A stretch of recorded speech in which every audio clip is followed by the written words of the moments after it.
All right. So, yeah, if the file exists in the working directory, basically where Python thinks to look, yeah. Why do you have to write open before opening like a file and then waiting? Like when you do the next one, let's say open file, why do you have to put open in front of that if you're writing in the file? Well, first we have to tell Python to create the file.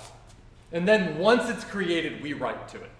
So that line means okay, I'm going to open up a file called this.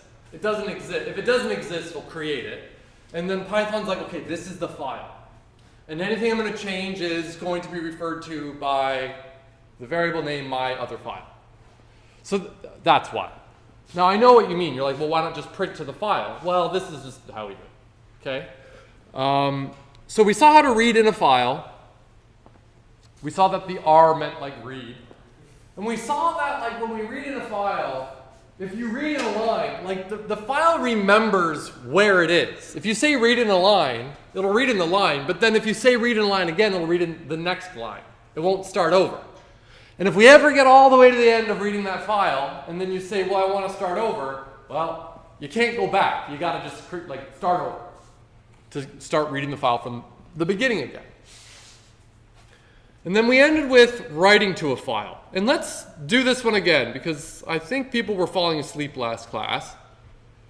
So open up in Colab, create a file that you'll write to, and then figure out how to write to the file. And then when you're done, check the file. Did it work the way you expected? Because if you're in Colab, and if I write something like this,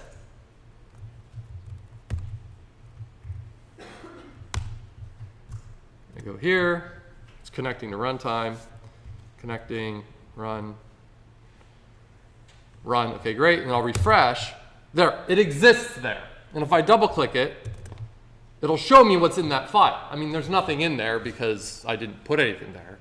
But try to figure out how to write to the file, play around, write some stuff to the file, and see if you see what you get. Or see if you see what you expect to see based on what you wrote.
That's how we'll communicate, interact with the file itself.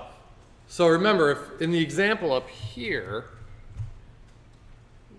we created a file, or we opened a file, and then when I wanted to do it, I would say myfile.readLine if I wanted to read from that specific file. So here, if I wanted to write to the file referred to by the variable my other file, I would say my other file dot whatever that I want to interact with that specific one. If it's not quite clear, hopefully after we see the example, once we get it there, it'll clear up.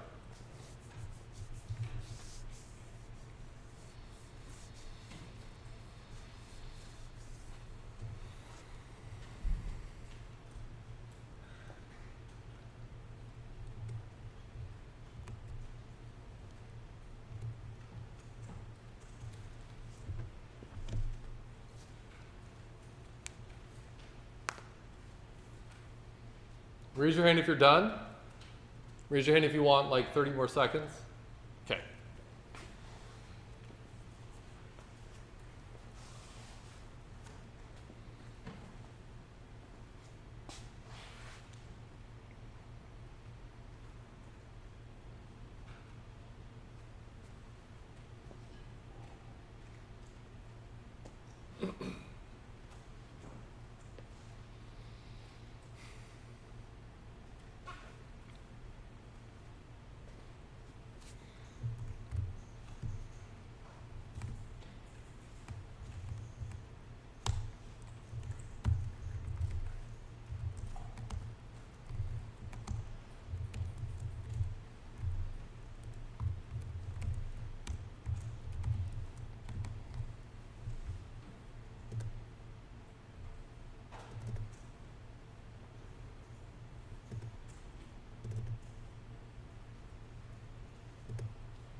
All right, who here did something like this?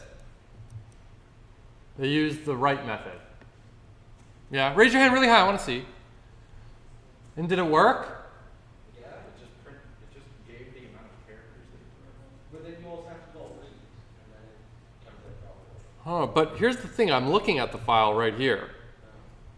Let me run, so like you can see, I've run it. It gave me back the number of characters written, which is right. That's a really good observation. When you call the method write, it'll write, but then it actually returns the number of characters that were written, which is an interesting observation, so that's neat. But the trouble is, like, I'm writing to this file. When I was reading from the file, there was information in that file that I wanted to read into my program. The idea here is I have information in my program, I want to write to that file. So later I can go open that file and look at what's there. Trouble is, I did this. I ran it, and I got the 5, because, yeah, okay, hello, world. But when I open this file, they're not there. Did anyone do this but see the result? No? Let's try one last thing.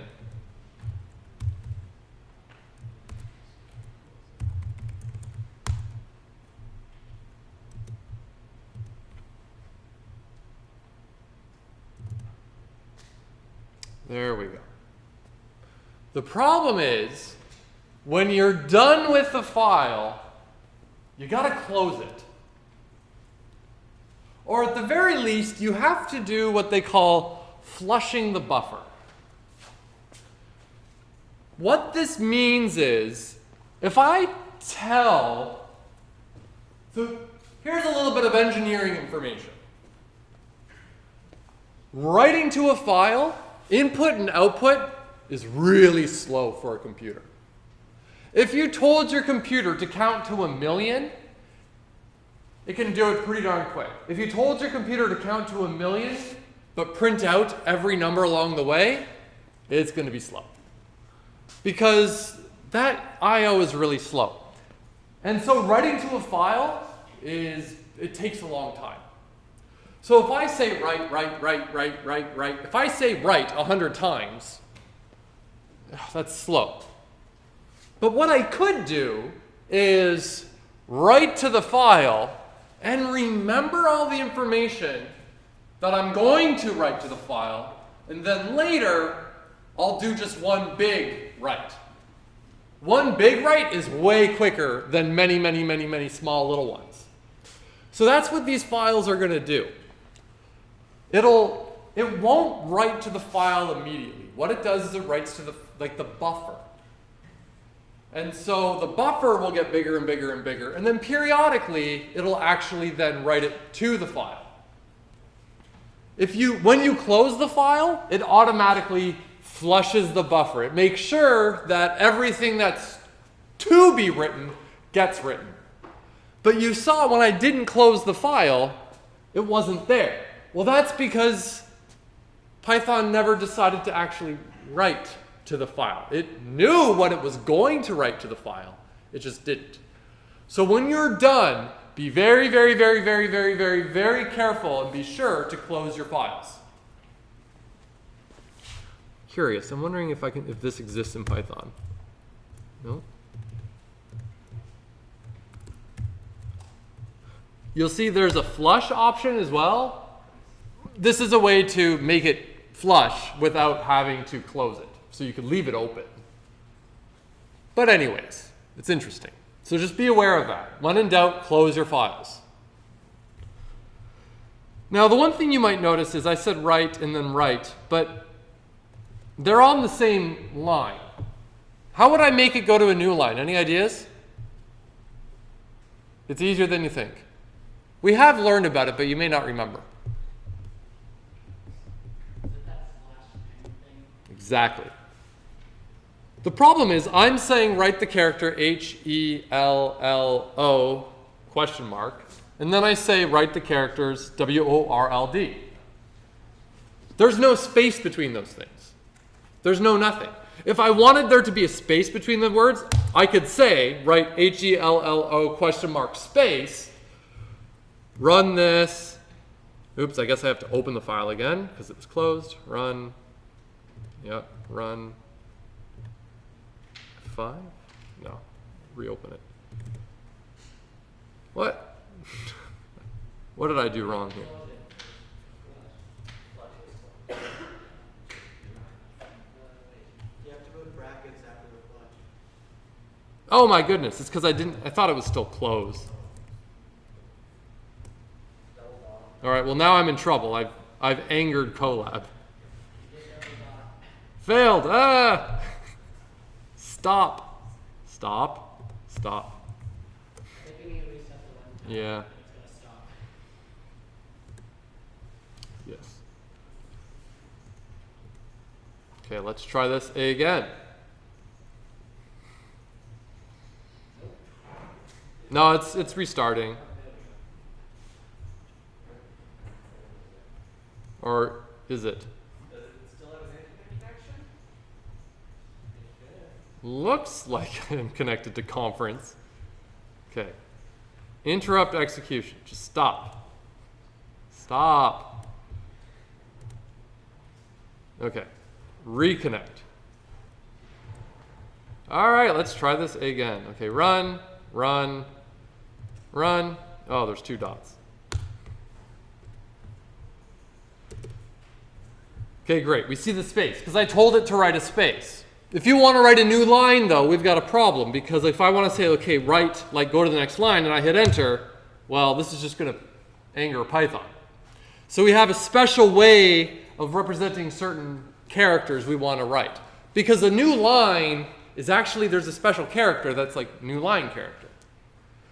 A tab, there's a special character for a tab. But if I want to print a tab,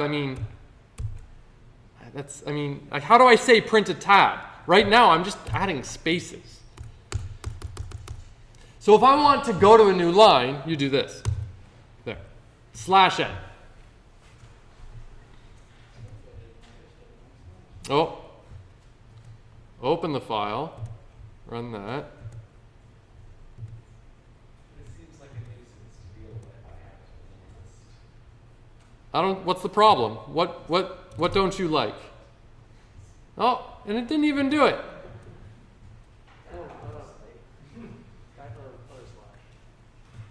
Is it the wrong slash? But no. It's / maybe? Okay, let's. Well, either way, you'd see. There we go. I don't know what was going wrong. It worked this time. I must not have hit run in the right order. So there we go, a new line. Cool. All right, yeah, be very careful, close your file, it's easy. Okay, great. So that's to load in any arbitrary file, whatever format it is. could be a text file. Basically, if there's any information I want to read in, yeah. For whatever reason, if you would want to, how would you print \n? How would I print \n? Well, then we have to, so the \n is called like an escape.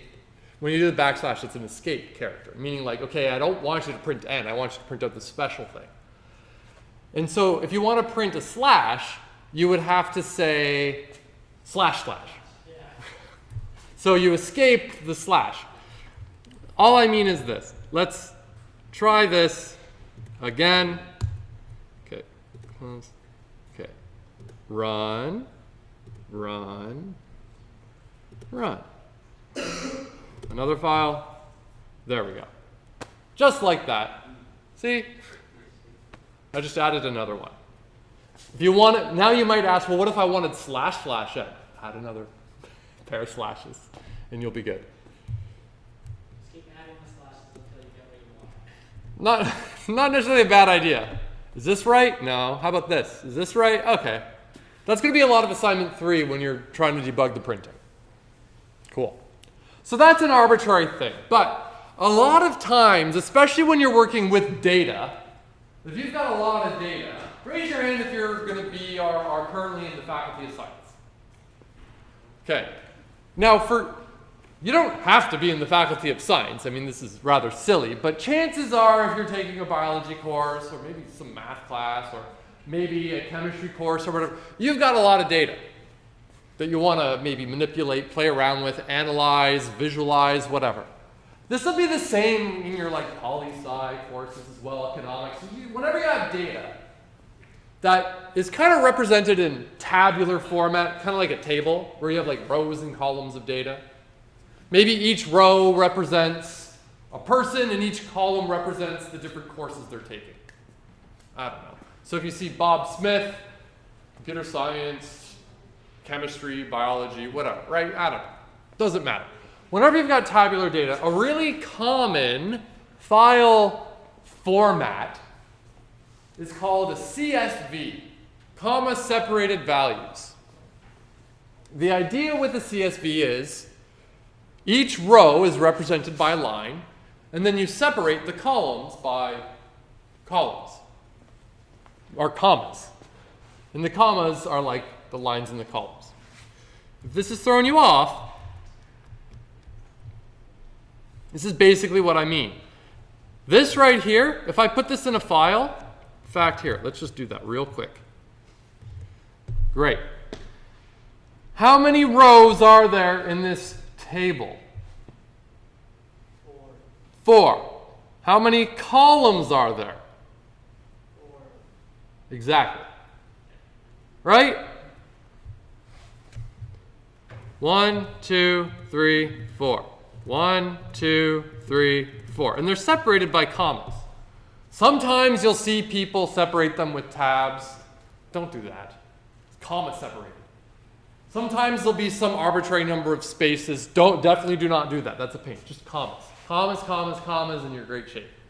So if you ever have data that looks like this, you're in fantastic shape. And I've got even better news for you. If you have, raise your hand if you've taken a class and you've gotten data in an Excel file. I got really great news for you. You can save Excel files as CSVs. Because you know how like Excel makes it a nice table, right? You know, it looks really nice.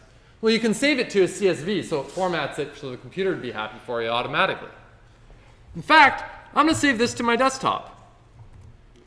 And save it as, let's go desktop, the thing.csv. Now again, the .csv, it's just a format thing. See if I open it. Look at that. When I go to open it, so this isn't Excel. This is like an open version of it. But when I go to open it, it automatically, like it wants to open it in Excel for me. Because no one wants to open it in a text file and try to decipher all the commas and whatnot. That's hard to see. Especially when the different rows might have different lengths of information in there. It's kind of hard to visualize. So if I open this up in something like Excel, look at that. Isn't that wonderful? Can I zoom? Right, look at that. It did it for, look at that. It's wonderful. And then if you are ever opening up an Excel file, If you try to read an Excel file as a CSV into Python, Python's going to get angry. It's going to be like, I can't, this is all garbled. But if you take that Excel file, so let's say this is just some arbitrary Excel file. If I do like a save as, a lot of times it'll let you specify the file format, right? So I don't want to do like Excel. I don't want an XL. I want a CSV. So I would click this and save it as that, and suddenly my Excel file is a CSV that I can then load up into Python and do everything I want to. Because Excel, you know, it's great and all, but you can do a hell of a lot more with Python. It's a lot easier in Python at least. And we'll look at, later in the course, we'll look at examples of how to maybe do some nice data visualization in Python. Visualizing data is a big deal. I know someone who got a PhD in data visualization. They just came up with a really interesting, awesome way of representing a lot of this just insane amounts of data in such a way that, like if I just throw a bunch of numbers at you, you're going to go, I don't know what this means. But if you come up with a clever way of representing it, it might become a little easier to understand. So data visualization, a lot of times people think like, oh, that's like making nice little plots, right? Well, yeah, but I feel like you are underestimating the amazing power of good data visualizing. So we'll look at some of that, and later too, we'll look at some very basic little machine learning as well. And we'll use some like CSV data as well that we can play around with. And maybe you can take that and apply it to your biology course or something. And really, I'll tell you something. If you take your bio course and you got some Excel data and you end up doing some like machine learning and nice plotting, you are going to blow their minds. That's actually not hard to do in Python. You had a question? Yeah, I'm just messing around with the CSV stuff right now. And I was wondering what like the Macintosh versus the MS-DOS after those kind of things meant. The what? There's like something after the brackets if you're going to save it as a CSV file. I was just wondering like what the difference is. For me, it shows there's a UTF version, or like there's Macintosh or MS-DOS. Couldn't tell you. Just is there a basic CSV? All right, I'm sure they're all reasonably the same. It might be based on how the new lines are encoded. And that could be a real big pain. Okay, you want to know something really annoying? Raise your hand if you've got a PC. Like you have Windows. Really high, I want to see. Really high, high, high, high, high. Raise your hand if you use a Mac. Really high, I want to see. So you want to know something really annoying? On Windows, when you write a new line, really what happens is there's two special characters that get added. There's like the enter and then carriage return. Basically like, okay, so you want a new line, but then like, okay, there's two special characters. In Unix-based systems, like this one here and Mac, there's only one character, just the new line character.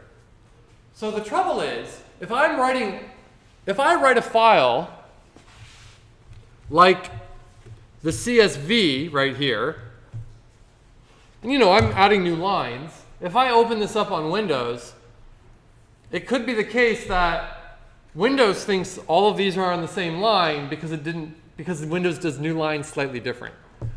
Really annoying. I'm just going to warn you. This won't come up right now in this course, but it is super annoying. Yeah. You were saying, and I know like you're using Linux and all that, which is a Unix-based system, but it's the same with like all versions of Linux because they're all Unix-based systems? Yeah. Okay. Yeah. I mean, one could change it, but someone would have had to have gone out of their way for their Linux distribution to do it a different way. Fortunately, in many text editors today, when you save, there will be, let's see, preference, editor. I wonder if there's an option for like new lines. Not sure with here, but on some text editors, raise your hand if you've ever used Notepad++. Okay, if you have, in there's an option for what is the new line that you're hitting. And so there'll be like, you can select like, okay, Windows or Unix or whatever. So it actually lets you specify. This doesn't matter so much right now, okay? It's just an interesting little piece of trivia. Okay, so CSVs.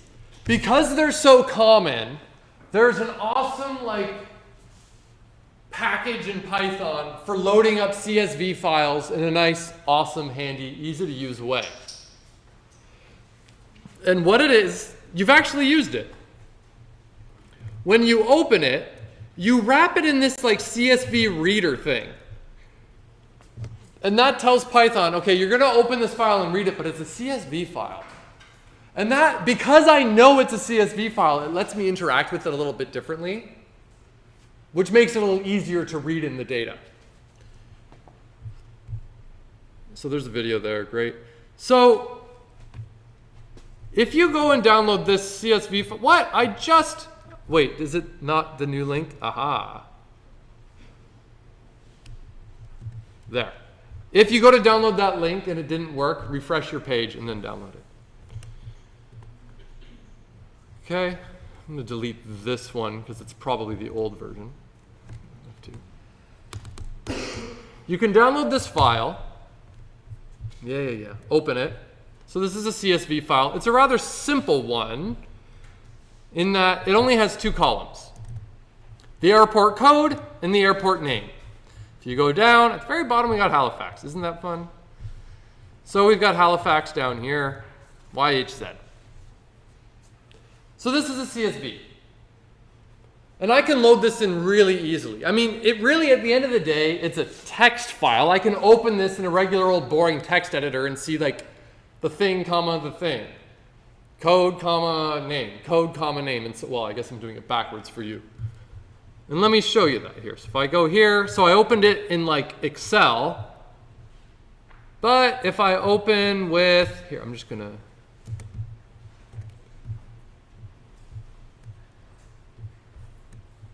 if I open it here, see, it's just a text file. Really, at the end of the day, it's just a bunch of words separated by commas. So I can read it in the way we just did. But if we read it in as a CSV, we can load up this data really quickly, really easily.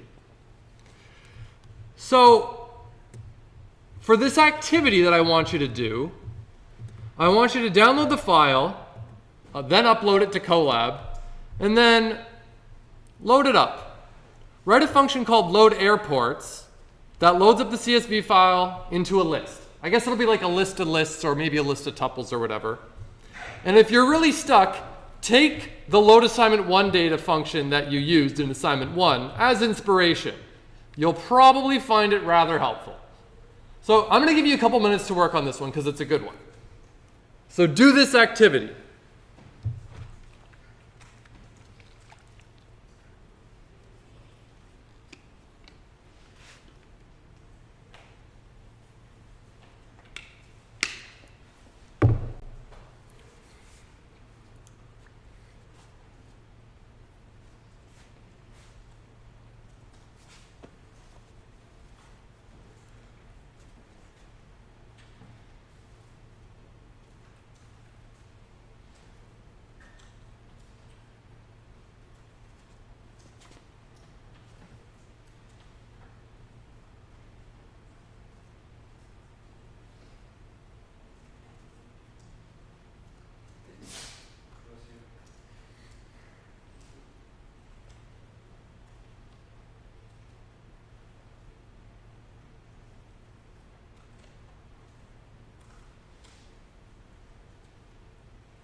Raise your hand if you're done.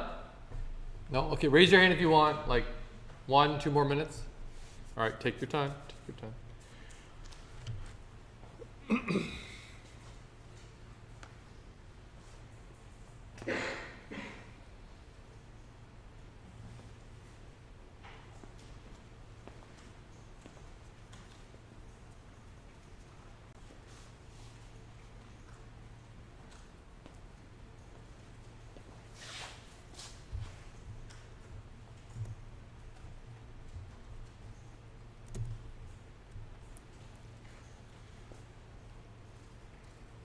If you're really, really, really stuck, take inspiration from what I have here, which is very, very, very similar to what's in the assignment 1 data, or load assignment 1 data function.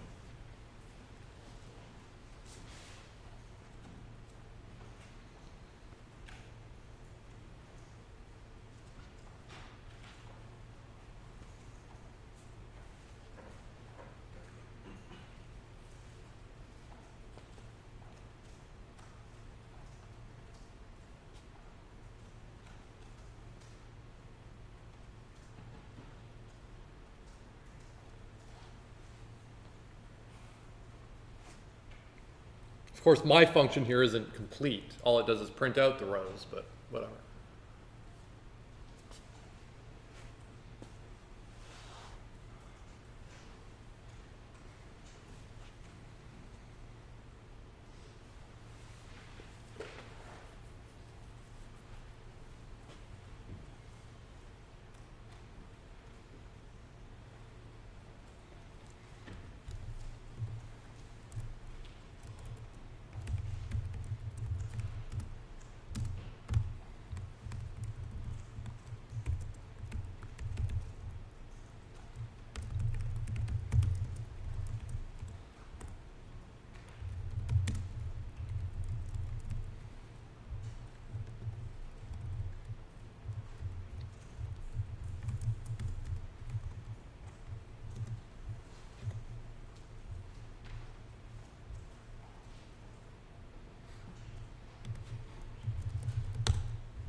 Cool.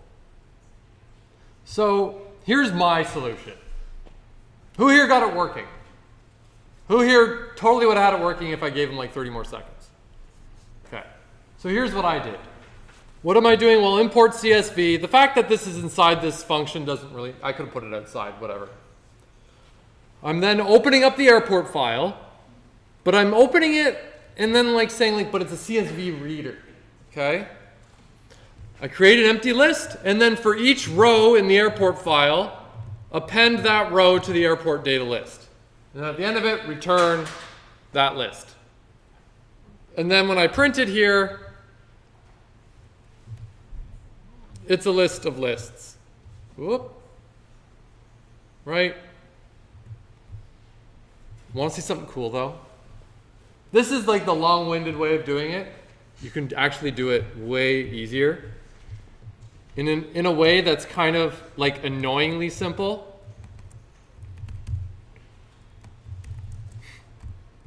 There.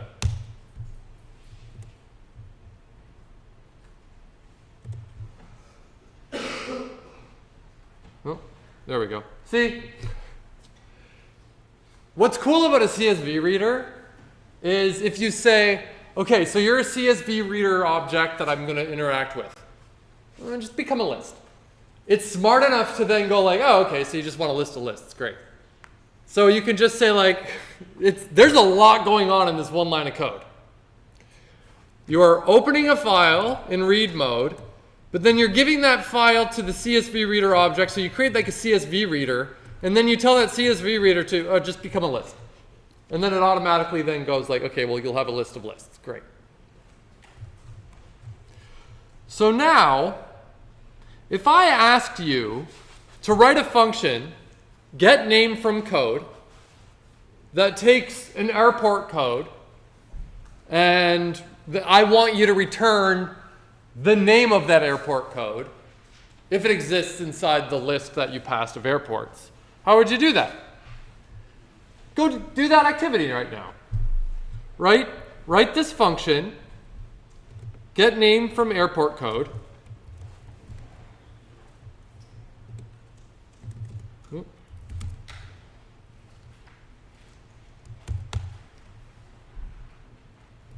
So we need to write this one now. So airport list and then airport code. So you got to go through that list and look for a given code, and if you find it, return the proper thing, which is like its actual name. So give this one a go. I'll give you a hint. It's just a linear search. So just do it.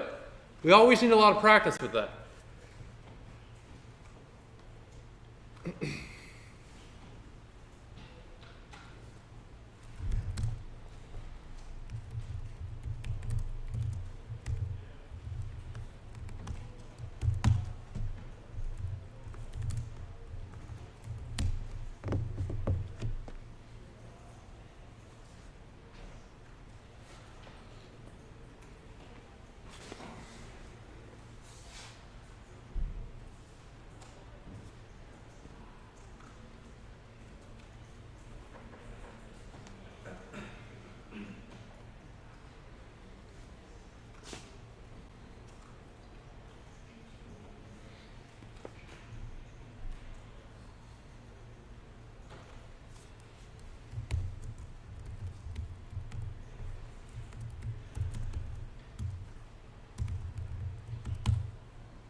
If I'm looking at each airport, which is represented as a list, right?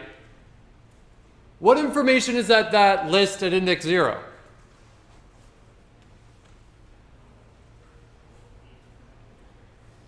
Do you not know? Uh-oh.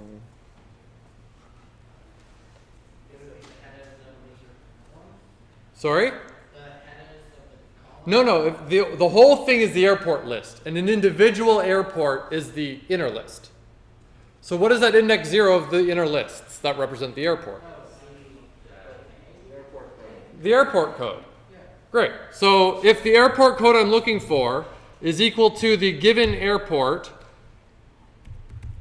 at index 0, that means I found it.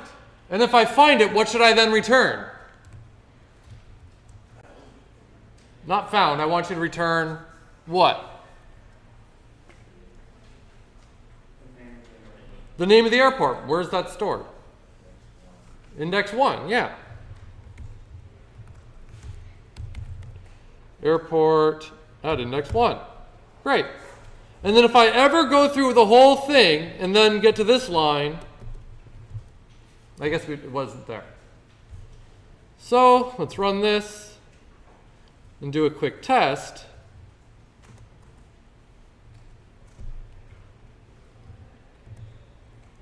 Get name from code. Let's give it YHZ, which I think was Halifax, and then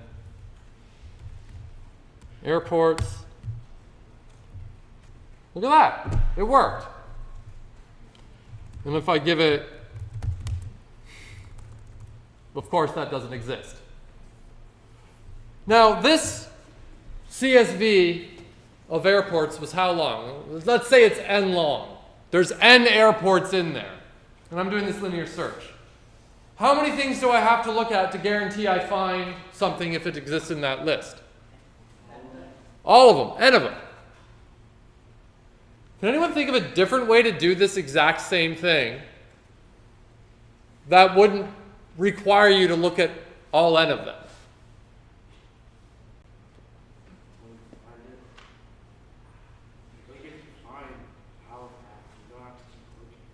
Well, that's true, but in general, the thing I'm looking for might not be in there. And if that's the case, I got to look at them all. What other data structure did we learn about that might be useful here? Who said that? How would you use a dictionary? What would you do?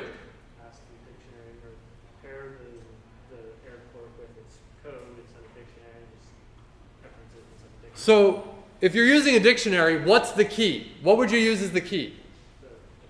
The code, and what would you use as the value? The name. So if we loaded this up, but we save it as a dictionary,